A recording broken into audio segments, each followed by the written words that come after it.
এই যে এখানে এতক্ষণ কি করলাম জানেন? কি করলাম বলেন তো? আপনাদের বগুড়াবাসী, বিশেষ করে বগুড়া শহরে মানুষের বহুদিনের একটি আশা ছিল, বহুদিনের একটি প্রত্যাশা ছিল যে বগুড়া শহরটি একটি সিটি কর্পোরেশন হবে। আমরা 2001 সাল থেকে এটির কাজ শুরু করছিলাম। নর্মালি সিটি কর্পোরেশনের যে সকল সুযোগ সুবিধা থাকে আপনারা দেখেছেন 2001 থেকে 2006 সাল পর্যন্ত আমরা ধীরে ধীরে সেইগুলোর ম্যাক্সিমাম বেশিরভাগ যেগুলো সুযোগ সুবিধা থাকে একটি সিটি কর্পোরেশন হলে সেই সুযোগ সুবিধাগুলো আমরা গড়ে তুলেছিলাম। এখনো কিছু কাজ বাকি আছে, তবে আমরা এটি আজকে আনুষ্ঠানিকভাবে ইনশাল্লাহ সিটি কর্পোরেশন হিসাবে আমরা আনুষ্ঠানিক যাত্রা আজকে শুরু হলো বগুড়া শহরে। আপনারা যারা বগুড়া শহরের অধিবাসী আপনারা খুশি? আরে শুনতে পাই না, জোরে বলেন খুশি? কে হাত তুলে বলেন দেখে খুশি নাকি? কিন্তু একটা ব্যাপার আছে, একটা না দুইটা ব্যাপার আছে। ব্যাপার হচ্ছে নিজের শহরকে কিন্তু নিজে পরিষ্কার রাখতে হবে। পরিষ্কার কিন্তু আপনারা রাখেন নাই। আমি আসার সময় ওই রাস্তা থেকে স্টেশন রোডে দেখলাম দুই পাশে অনেক ময়লা। আমি প্রশাসনের সাথেও কথা বলেছি, কিন্তু প্রশাসনটা করবে, কিন্তু নিজের ঘর তো নিজেকে পরিষ্কার রাখতে হবে, তাই নয় কি? হ্যাঁ, এখন সেটা স্টেশন রোড হোক, গোহাইল রোড হোক, বনানী মাটিডালি হোক, ভিতরের রাস্তাগুলো হোক, যারা এই সিটি কর্পোরেশনের মানুষ, যারা সিটি কর্পোরেশনে আপনারা বাস করবেন, আমাদের নিজেদের শহরের যত্ন আমাদেরকে নিতে হবে, তাই তো? আমরা সবসময় আপনারা বলেন যে বগুড়া শহরকে একটা মডেল টাউন হিসেবে গড়ে তুলবেন, কিন্তু মডেল টাউন করতে গেলে তো শুধু সরকার একা পারবে না।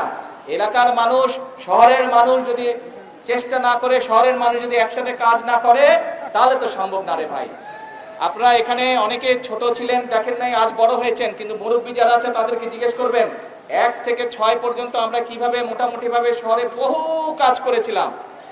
সেই পানি আটকে যেত, সেইগুলোর কাছ থেকে শুরু করে, ড্রেনের কাছ থেকে শুরু করে, বিভিন্ন রাস্তাঘাটের কাছ থেকে শুরু করে, ওই যে ইয়েটা কি জানি, ওই যে মাইক্রো থাকতো ফুলবাড়ির ওইদিকে যে ভিতরে রাস্তাঘাটগুলো ছিল, সেই রাস্তাঘাটগুলোকে ঠিক করা সহ, ড্রেনেজ ঠিক করা সহ বিভিন্ন কাজগুলো আমরা করেছি।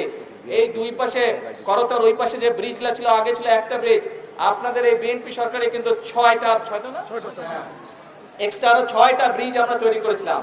কিন্তু এই সবগুলাই আরো কাজ করা যাবে, কিন্তু আপনারা যদি যত্ন নেন, যত্ন নিতে হবে, পারবেন তো?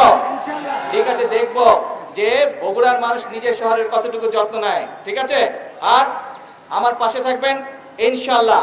আগেও যেভাবে কাজ করেছি ইনশাল্লাহ ভবিষ্যতে আপনাদের জন্য এবং সামগ্রিকভাবে, এখন তো সারা দেশের দায়িত্ব, আগে নয় শুধু বগুড়া দেখতাম, সামগ্রিকভাবে সারা দেশের জন্য যদি কাজ করতে পারি, এই দোয়া করবেন। মুরব্বী সহ, মা বোন সহ সকলের কাছে এই দোয়া চাইছি। আমি বগুড়ার সন্তান, আপনাদের সন্তান, কিন্তু সারা দেশের মানুষ আজ দায়িত্ব দিয়েছে। সারা দেশের মানুষকে যাতে বগুড়ার মানুষের মতো সৃষ্টি করতে পারি, তাদের সমস্যা সমাধান করতে পারি, সেই দোয়াতে আমার বক্তব্য শেষ করছি। আল্লাহ হাফেজ, আসসালামু আলাইকুম।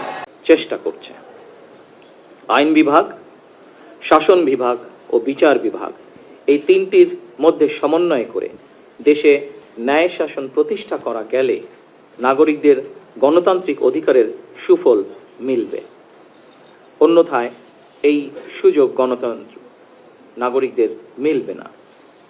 সামাজিক ভারসাম্য, সমতা এবং অধিকার নিশ্চিত করতে ন্যায় প্রতিষ্ঠা আধুনিক রাষ্ট্র ব্যবস্থার অন্যতম উপাদান, যা মূলত নৈতিকতা, আইন এবং মানুষের প্রাপ্য অধিকার প্রতিষ্ঠার একটি মৌলিক দিক। ন্যায়ের শাসন প্রতিষ্ঠায় বিচারকদের ভূমিকাই মুখ্য। এ কারণেই স্বাধীনতার ঘোষক শহীদ রাষ্ট্রপতি জিয়াউর রহমান সংবিধানের ৪র্থ সংশোধনীর মাধ্যমে হরণ করা বাংলাদেশের বিচার বিভাগের স্বাধীনতার দ্বার উন্মুক্ত করেছিলেন। কিন্তু ফ্যাসিবাদী শাসন আমলে বিচার বিভাগকে দলীয় আদালতে পরিণত করা হয়েছিল। আইনের দোহাই দিয়ে শাসন চালালেও তখন দেশের ন্যায় বিচার ছিল না। ২০২৪ সালের আগস্ট মাসে দেশের স্বাধীনতা প্রিয় মানুষ অন্ধকারের শাসন থেকে মুক্ত করে নিজেকে, মুক্তি পায়। সুতরাং বর্তমান সরকার এবার দেশের ন্যায় শাসন প্রতিষ্ঠার মাধ্যমে জনগণের ন্যায় বিচার পাওয়ার অধিকার প্রতিষ্ঠা করতে বদ্ধপরিকর। আদালত হয়রানির জায়গা নয়, বরং ন্যায় বিচার পাওয়ার নিরাপদ স্থল। জনমনে এমন বিশ্বাস দৃঢ় হলে সমাজ থেকে মব ভায়োলেন্স ও দূরীভূত হবে বলে আমি ব্যক্তিগতভাবে বিশ্বাস করি। এই জন্য বর্তমান সরকার ন্যায় এবং আস্থার জায়গা হিসাবে বিচার বিভাগকে প্রতিষ্ঠিত করতে কাজ করছে। প্রিয় সুধীবৃন্দ, দুর্নীতিমুক্ত, স্বচ্ছ ও স্বাধীন বিচার ব্যবস্থা প্রতিষ্ঠার মাধ্যমে বিচার প্রক্রিয়ায় জনগণের হয়রানি লাঘব করতে সরকার বিচার প্রশাসন ও বিচার প্রক্রিয়াকে সম্পূর্ণরূপে ইলেকট্রনিক ব্যবস্থায় রূপান্তরের অংশ হিসাবে বিচার ব্যবস্থার আধুনিকায়নে ই বেইল বন্ড পদ্ধতির বাস্তবায়ন কর্মসূচি অব্যাহত রেখেছে এবং যার ফলশ্রুতিতে আজ 7টি জেলায় এই প্রক্রিয়াটি চালু হলো। দেশের সকল আদালতে ই বেইল বন্ড পদ্ধতি চালু করা গেলে জনগণের বিচার প্রাপ্তিতে বিলম্ব ও বৈষম্য দূর করে ন্যায় বিচার প্রতিষ্ঠার সহায়ক হবে বলে আমরা বিশ্বাস করি। ন্যায় বিচারে বিলম্ব করা মানেই ন্যায় বিচারকে উপেক্ষা বা অস্বীকার করা। আমি আশা করি বিচার বিভাগ, কারা কর্তৃপক্ষ এবং সংশ্লিষ্ট সকল প্রতিষ্ঠান আন্তরিক উদ্যোগ নিয়ে ই বেইল বন্ড ব্যবস্থাকে এগিয়ে নিয়ে যাবেন। আদালত থেকে জামিন পাওয়ার পর আদালতের বিভিন্ন দপ্তর ঘুরে জামিননামা হাতে পৌঁছতে কয়েকদিন সময় লাগার কারণে সংশ্লিষ্ট ব্যক্তির কারামুক্তি হতে দেরি হয়। এটি আইনের শাসন হলেও ন্যায় বিচার কিনা এ নিয়ে প্রশ্ন করার সুযোগ হয়তো রয়েছে।